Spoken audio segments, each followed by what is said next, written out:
പ്രാർത്ഥന നടത്തിയാലും നിങ്ങൾ ഈ മാസം മുഴുവനും 3 നിയോഗങ്ങൾ വെച്ച് പ്രാർത്ഥിച്ചുകൊള്ളുക. വലിയ അനുഗ്രഹവും അനുഭവമായിരിക്കും.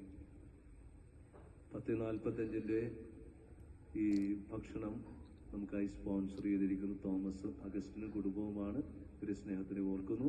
നേർച്ച ഭക്ഷണം ആശീർവദിച്ചുകൊണ്ട് നമുക്ക് ഒരുമിച്ച് പ്രാർത്ഥിക്കാം. പിതാവായ ദൈവമേ, പുത്രനായ ദൈവമേ, പരിശുദ്ധാത്മാവായ ദൈവമേ, യൗസേ പിതാവിന്റെ സ്തുതിക്കായി നേർച്ച ഭക്ഷണം സ്പോൺസർ ചെയ്തവരെയും ഒരുക്കിയവരെയും സ്വീകരിക്കുന്നവരെയും അനുഗ്രഹിക്കണമേ. ആമേൻ. പരമപരിശുദ്ധ ദിവ്യകാരുണ്യത്തിന് പരമപരിശുദ്ധ ദിവ്യകാരുണ്യത്തിന് പരമപരിശുദ്ധ ദിവ്യകാരുണ്യത്തിന് എല്ലാവർക്കും നല്ലൊരു ദിവസം നേരുന്നു. ഈശോ മിശിഹായ്ക്ക് സ്തുതിയായിരിക്കട്ടെ.